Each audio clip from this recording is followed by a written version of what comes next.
This is the I Heart My Life show.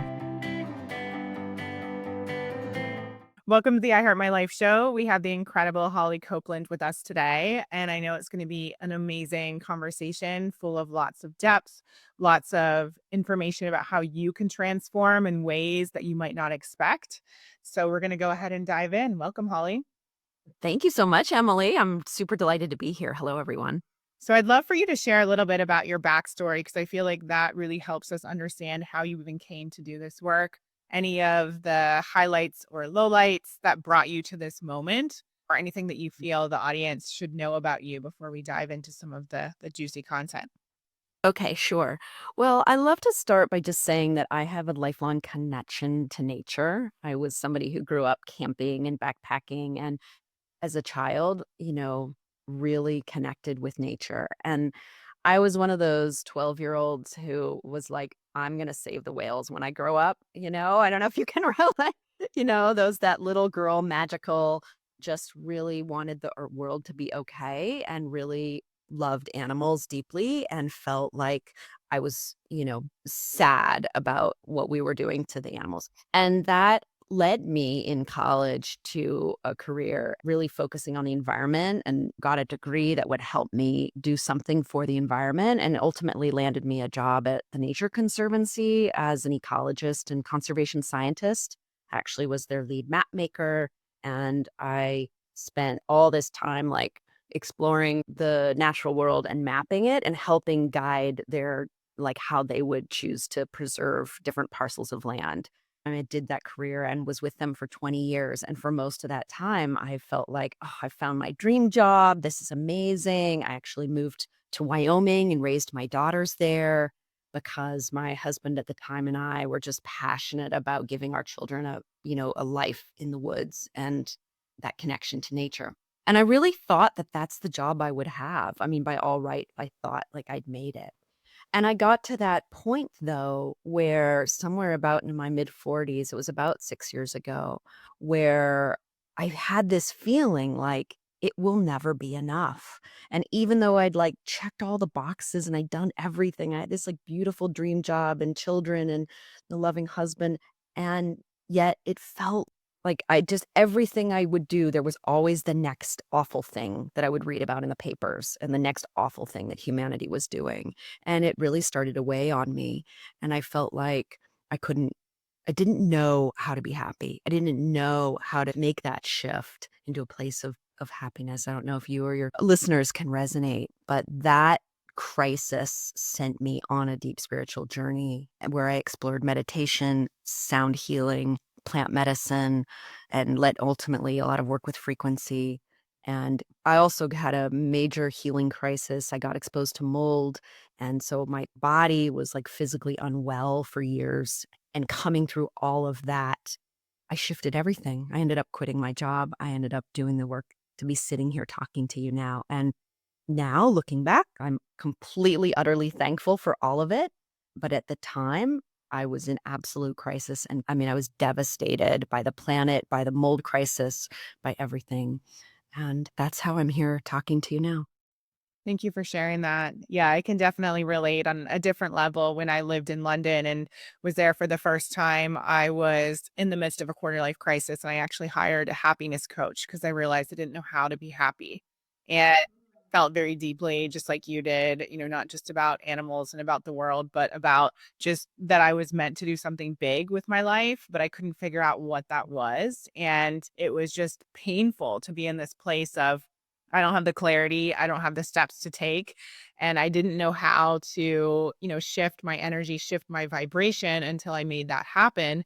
And so I needed to work with someone to figure out like how do I become happy? Because I knew enough about, the law of attraction and energy and vibration to know that if I'm in this dark, depressed place, like that's basically repelling all the clarity that I want and everything I want for myself. And had to work with someone to figure that out. I love her you saying that, like, I don't know how to be happy. Exactly. Like, I don't know how to be happy. And especially when you feel like in my case, I felt like I should be happy because I've painted this beautiful picture of all these things on the outside world that are all quote unquote right. And like, why am I not happy? Well, and you actively chose all of that. I remember Elizabeth Gilbert in Eat, Pray, Love. She's like, it's not like someone forced me to get married. It's not like someone forced me to do all these things. I actively planned the wedding. I actively, did all the things. And now I'm realizing I'm not happy and what's wrong with me. So totally get it. And I'm curious to know, so when you started to have these realizations, what were some of the first steps that you took? Because I think a lot of people can hear your story and see you on the other side, but can we break it down a little bit more for the person who maybe is in the same place? What were some of the first steps that you took? Yeah, I love it. Okay, so the first thing I did was I decided that like my mind, like all these thoughts in my head were out of control. Like, why is there so much chaos in my head?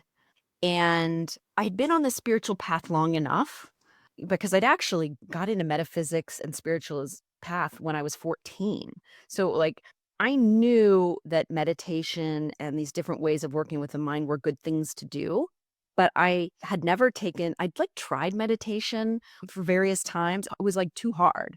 And I remember like being 14 sitting in front of a candle in my bedroom, like okay, here I am, here I'm doing it, but it didn't feel like it stuck, and it just felt hard, and I basically tried it a few times and gave up, and sort of like, "I don't know if I can do this," and it doesn't feel like anything's happening either. Like, this just doesn't feel like anything's happening. So I remember January of 2018, and I, like, literally wrote my Rewire My Brain project at the top of my journal that January, and I was like, "I am going to rewire my brain somehow because this, like, chaos in my mind is driving me absolutely bonkers." And I had had some friends that had gone to a meditation retreat in Colorado, and I decided, okay, maybe I better go to some experts that know how to do this. So I went to this meditation retreat, and I remember it was a weekend long retreat, and we were there, and it was like 8 hours of meditating all day, and it was super hard. Like sit down, I'm like, okay, I'm here, I'm doing the thing. And it was hard. It was really hard, but I stuck it out, and they were like I remember actually at the time, they were very, like, not empathetic. Like, these people acted as though you should, like, know what to do and, like, no big deal that we're just sitting here all in a room for over, an hour and then 2 hours and then 3 hours and then, like, right? And we get to the end of that first day, and I remember there was this, like, cheerful guy, and we would get in groups, and there would be a mentor who we could talk to about our experience, right? And then she had this other guy that was there, and I'm like, "Oh, what are you doing?" He's like, "Oh, I'm here on a retreat all month." I'm like, "All month? Really? What do you do?" He's like, "Meditate." I'm like, "Really? You're doing this?" I just finished 8 hours of the, like, hardest 8 hours of my life, and he's like, "Yeah." I'm like, "All day long, this is all you do is sit in this room?" He's like, "Yep." And it was so humbling. I was just like, "Wow, okay, I have a lot to learn," you know? And by the end of that retreat, and I could tell there were other people who were as frustrated as I was. In fact, one woman left. Like, I noticed the next morning, like, she's not there. I'm like, yeah, oh, it was hard. I get it. But by the end of the treat, I noticed that, like, there was a clarity and there was a calm that I hadn't had before. Like, I had this, like, glimmer of, okay, there's something here. I feel this. And I ended up one of that same woman that was our mentor, she like mentored me for weeks following that retreat. And I just sat down for half an hour and, she helped guide me. I did a couple different things. So I had this like foundation from this one retreat and I started meditating. I was a geek and I was really into technology. So there's this device called the Muse and it literally, the Muse has seven on one. Okay. So for those who don't know, the Muse is a biofeedback device. You put it on, it basically records your brain waves while you're It's meditating. like a headband And then that you put across your forehead. exactly, exactly. And then when your mind gets quiet, you hear rain when you first put it on, which is like your brain waves are the rain. And then as you quiet your mind, the rain quiets. And then, but if your mind gets busy, the rain gets louder. I first heard about it on Dave Asprey's Bulletproof podcast because I was super into Bulletproof. But it was like, I don't know what your experience is, but for me, it was absolutely groundbreaking. Like to have some feedback on what a busy mind feels like, but then also to guide me into not busy mind was super helpful. Like it felt like training wheels for meditation that I'd never had before. So I start using this Muse device and actually hired a coach to help me with it. And I'm working with him. And what I noticed after about 8 weeks of using it and doing this meditation was like something was shifting. And actually was feeling like there were fewer thoughts in my head. And it was like so inspiring and incredible that I was on a Facebook Muse group of people interacting about Muse, and I discovered this other meditation teacher, and he was just starting a meditation class. And I ended up getting into their class and doing another 8-week deep dive. And that just like sent me down this rabbit hole of deeper meditation and ultimately doing like hour and a half long meditations and really going from a place of, oh, meditation isn't actually just about quieting your mind, but meditation is actually the deep spiritual journey into awakening and surrender and to all the things. But this portal of that first meditation class was my first entry into all of that. Wow. Yeah, and I agree completely. When you have the Muse headset and you can see that, okay, I can actually quiet my mind versus just sitting there and not knowing if you're, quote, doing it right or if anything's actually happening, to have that immediate feedback is really, really powerful. So powerful, right? I mean, it was earth shattering for me at the Yeah. time. It's so, so, so helpful. Yeah. And I think for people, listening or watching, it's important to recognize that it sounds like when you were at that rock bottom and you had all that chaos, you were able to still listen to your intuition. And there was something about meditation that was pulling you towards it. And I think sometimes we discount those things that either come across our path or someone tells us about or something feels interesting. For me, I don't even remember how I found this woman. Her name was Alexis at the Happiness Center, but maybe I Googled it, maybe somebody told me, but I just felt called to do that. And yet, how often do we say, oh no, well, that's crazy, or I couldn't do that, or I don't want to spend the money, or that's not going to work, or, whatever the excuse is. But it's amazing that you were able to follow that. And obviously, it's led to so much. Yeah, I think that comes to a basic principle that I now really, in the clients that I work with and write about and teach about, is that, like, to me, that's learning that frequency and the feeling of resonance of yes. When I talk about, like, what is a yes in your heart? What's a full body yes? Which in your body feels expansive and, as you said, like pulls you forward. And that's the universe actually speaking to you. So there's the opportunity to listen and respond with, okay, those are, whether you want to call it your guides or source consciousness or divine or God, doesn't matter. The point is, like, when we feel that pull, that expansion, that thing that feels pushing us forward, I think there's the place where we are invited to step in and say yes and not let the egoic mind of scarcity, of I don't have enough money or it's too hard, override the voice of the universe speaking to you. Totally.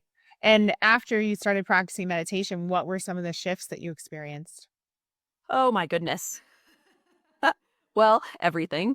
But I started after that. I actually really got, after that 10-week class with these other teachers, I very much felt pulled into something called direct awakening with some of the modern teachers that I started to study were Locke Kelly and Rupert Spira. Muji's another one. And I was like voraciously listening to their YouTube videos. And then I ultimately went on retreats with them. And what they taught was a more, what I think of as a little bit more of a direct route to awakening. The traditional meditation is super important, and I want to weave this in with the direct awakening, because I think one of the things that they all teach is the importance of learning to have a focus, and enough of a focus that you can then do these other practices. And so that's what the muse and that work with the headband are, I think, so key. I actually think if you miss that and you go straight to the direct awakening, it can be very difficult because your mind is really jumpy and untrained. So, and from a brainwave perspective, it's like you're still stuck in a lot of beta brainwave activity that's just very confusing. So, getting a good learning to focus is super important. And all the teachings, and even Mahamudra and Dzogchen, the direct awakening Tibetan practices from which the direct awakening derives from, teach the importance of focus. So building a brain that can focus, especially in a society where we don't have that, where we actually are the opposite of that through all of our social media and devices, and spending some time to cultivate focus is super important. And before we move on to what like, how do you know if you're focused? I mean, for me, I can focus very easily even, in a crazy environment. Like, I can work at Starbucks, I can work anywhere and, like, be really focused on my work. But is that the focus you're talking about, or are you talking about something else? I think yes. And like, how does it feel for you outside of those, experiences? Does your brain still feel very jumpy, or does it feel like there's a kind of ocean of calm underneath the jumpiness, Yeah. I mean, I think it feels calm, but yeah, that's a good way to think about it. Yeah. And then, so these direct awakening practices, what Kelly calls it effortless mindfulness, is this, which is again based on Mahamudra and Dzogchen from Tibet, was kind of the derivation of where I studied, teaches us to access the still ocean underneath. It shifts our relationship basically from what is called ordinary mind, which is the day to day mindset that most of us are in, where awareness feels like it's located behind our eyes and there's a sense of a small me, into your true self, absent of that egoic. That egoic is just a wave in the ocean of you. And so I really dove into those teachings and practices. And what that gave me was a training for how to step out of ordinary mind into awake mind, and ordinary consciousness into awake consciousness. And what it felt like was I had the ground I never had before. So my experience was that before these practices, my little me goes around the world and it's always like going out to fix, to whatever, get money, eat meals, take care of my kids, whatever. But there's no ability or knowing of how to rest back into a deeper level of consciousness that can be with whatever's happening, but is itself already still and calm and able to be with whatever's happening in the world. There's no, as the Tibetans say, ground of being. And what these teachings gave me was the ground of being I never had.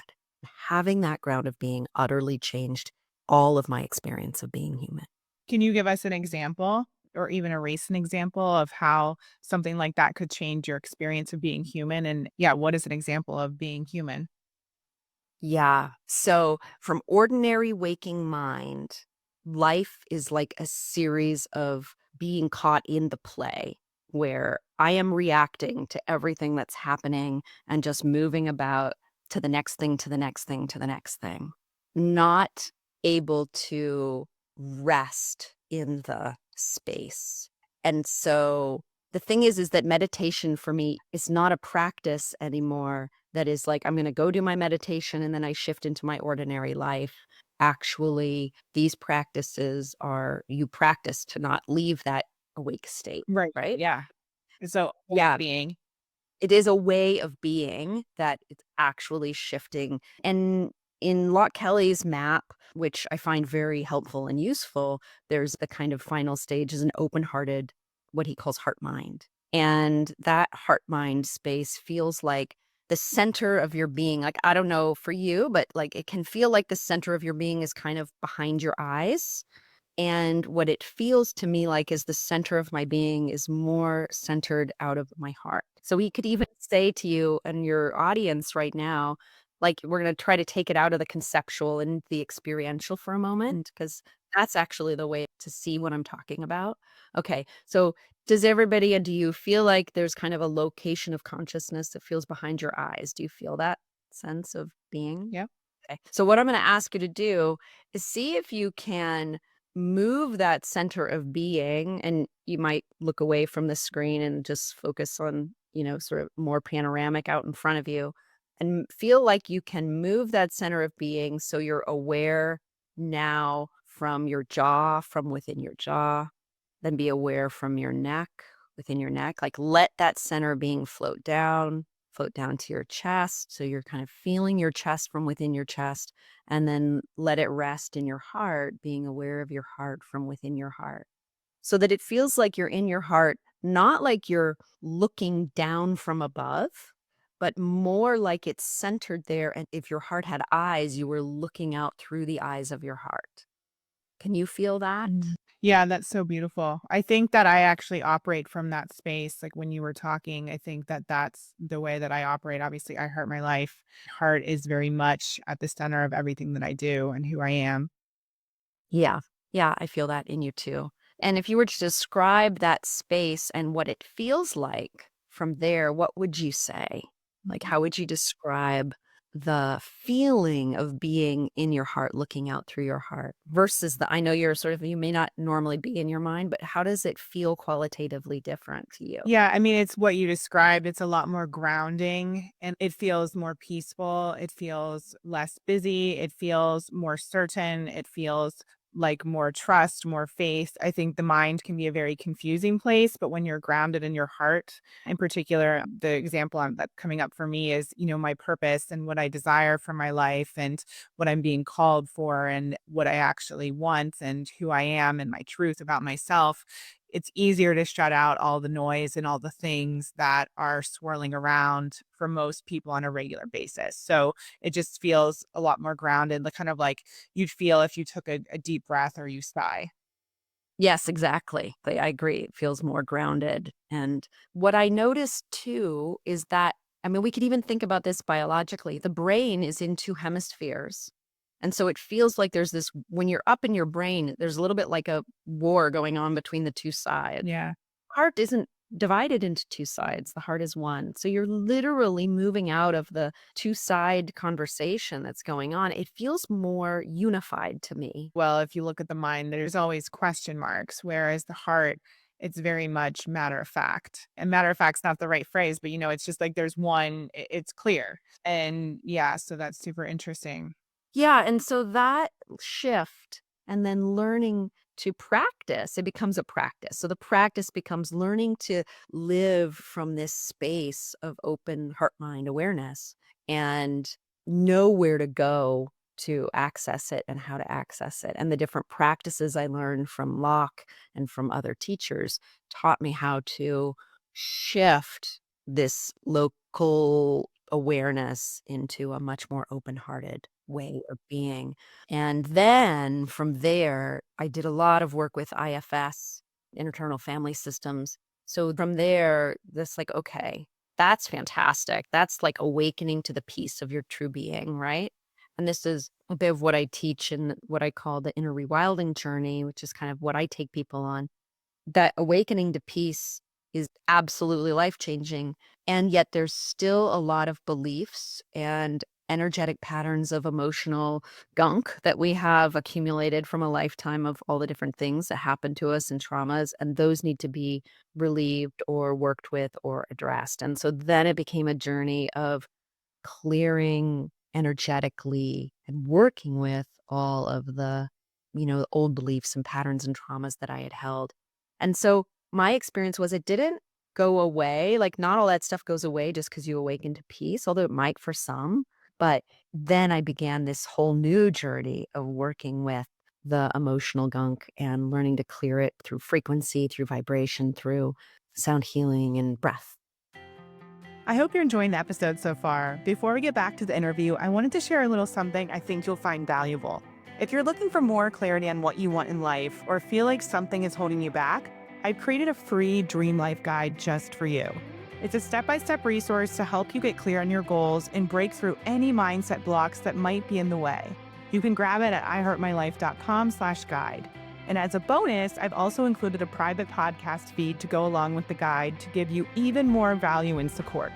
So head over to iheartmylife.com/guide to download it for free. All right, now back to the conversation. When you talk about the inner rewilding, which I love, can you talk to us a little bit about what that is and what that looks like? Yeah, so what it is, it's ultimately this mandala of what I came to see my whole journey was because I was, as I said, I was this wilderness girl who just loved wild things in the wilderness and hail to goddess Artemis, the protector of wild things. And I know many right now are really, sad about the planet like I was and devastated by kind of what we're doing. And what I really want to emphasize is that I came to see that all of us, the reason that like the pain that we feel in our hearts for the world, the solution to that actually begins with our own pain and addressing it and alchemizing it. So to find the wilderness within and reclaim our belonging as, to being on earth. I actually felt like there was so much pain that I'd ultimately felt for the planet that it was like I just wanted to escape to some angelic realm where everything would be finally okay. And that pain that I felt, what I realized was that this is actually the universe's call for me to reclaim my belonging. Well, how do I do that? How do I actually see the beauty of the planet and not just see all the chaos and hurt? How do I actually feel joyful and happy, even though all these things are happening? Right. And that's the inner rewilding journey that I ultimately realized. And that is at its heart, it's about falling in love with ourselves and the world again as it is, not as we wish it to be. And so it's an inner journey of falling in love. It's not going to what I was doing before, trying to, fix the outer world. And it doesn't mean we don't stop doing things that are good for the planet at all. It's not that. It's that we don't look for the solution outside to the joy that we don't feel. We look for the solution inside. I love that. And I think a lot of people can definitely resonate, especially with, the state of the world and so much that we see on a regular basis in terms of hate and war. And, I could go on and on. And sometimes it can feel like it's just overwhelming. I know so many of us, myself included, can't even watch the news because it's so depressing and it's painful. So I love what you're saying about your job, your work in the world starts with you and looking internally and also doing the due diligence of like actively searching for the joy and the good in the world because we all know that it's still there. But if we're choosing to focus on everything that's wrong, then of course we're going to see more of that and it's going to be very impactful for us and it's actually going to stunt us and stop us from being able to make any sort of change. Exactly. That's exactly right. And, the ancient indigenous cultures around the world like live life very, very differently than we do in the Western world. They honor the earth, they sing and dance to her. They have daily practices that connect them to the planet, whether it's drumming or breath or song or dance. There's a reason that they were doing those things. I mean, it wasn't just because those are nice things to do. They actually build the circuitry in our being to connect us with the planet. And I mean this in a very tangible way. I want to bring this to I'm not talking about metaphorical. I'm actually talking about physical. So, for example, drumming at the beat that they drum brings our hearts back into coherence with 7.83 hertz, our brains to 7.83 hertz, and our hearts actually resonate at zero point 0.1 hertz. So there's a number of different frequencies that the earth is giving off that we are biologically wired to connect with, to bring homeostasis into our bodies. Like we're meant to have all these signals that the earth is giving us that we feel. The reason we feel good when we walk in nature barefoot is because it connects us to the frequencies of the planet and that supports our being. And the ancient cultures knew that, and they have practices that bring the body back into homeostasis. And when we feel this connection to the planet in a very real way, we feel better and we start to feel like we belong and like we have a real connection. And that starts to relieve this sense of crisis in our heads. So I think we're collectively as humanity on a journey. Aristotle and Plato actually sent us down this kind of mind-based, I think therefore I am Descartes way of being that had a lot of beautiful outcomes, including the technology that we're sitting here using to talk to each other, but they jettisoned the parts that really helped the spirit of our being connect with the planet. And I think we're on collectively, human consciousness is on a journey to reconnect with what the ancient indigenous cultures knew about the wisdom of how to keep humans this inner rewilding journey for me that I teach and share about. I'm writing a book about this, is how to do practices that reconnect us within biologically, spiritually, mentally to the frequencies of the universe that are basically humming a song of well being that we have shut out. It's reconnecting to those frequencies that establish our sense of belonging here as earthlings. That ties back to, I think, the crisis that I felt where I felt like, I don't want to be born here again. Can I just escape to the angelic realms? I actually feel deeply in my soul now that this is a journey of each of us feeling joyful earthlings. Like we belong here. We don't need to escape to some other more beautiful place. All the beauty and joy is around us, even with what's going on in the world. That's actually how we will save ourselves in the world. Hmm. Thank you. And before we close this conversation, I'm curious to know for anyone listening who wants to experience everything you've just described, are there any practices in addition to meditation that you recommend starting with, or an exercise that you could leave people with that would help them start moving in that direction? Well, I do have a meditation channel on Insight Timer, the free meditation app, and I have like 30 meditations recorded there. So I would direct people there to my channel and check out those meditations. There's many of them are in the non-dual tradition, and they will help give you that foundation of both discovering awareness and the peace of being that we spoke about, and then guiding you into that deeper heart mind that we spoke about. And is there anything in addition to meditation as well? So I'm just thinking, especially around like, and I love that you shared that, but also like around the joy piece. For me in particular, when I first started on this journey, gratitude was such a gateway into like that frequency that you're describing and being able to see the world not as a negative place, but the little things as kind of stacking on top of each other and reminding me how beautiful life can be. Are there any other practices that you suggest? Oh, yeah, absolutely. Okay, so, you know, wake up in the morning, take that cup of tea that you have or coffee, and go outside and put your feet on the ground, sit under a tree, hug a tree, drink in the air. Like, create a practice of connecting with outside. Even if you're in a suburban area, go put your feet on the grass. You know, most people have access in a park or something to some kind of nature. And really grounding yourself with that first step in the morning and then asking for the earth to connect, let her show you what are your unique ways. Everybody's different. And, maybe I'll leave with this like, this is about following your own heart and what resonates, So even if what I spoke about doesn't particularly resonate with you, but there's something else in your life that really does, like music and nature was my portal. But for some people, it's art, right? So if art is your portal, beautiful. Like, follow that and really go into what is it about art that's connecting you to these deeper truths and get up in the morning and paint. It doesn't actually matter so much what it is. It's more about learning to read the messages in your heart of what resonates and following that because the universe is speaking to you in every moment and she has a transcendent message and she knows, your heart knows the way. Love that.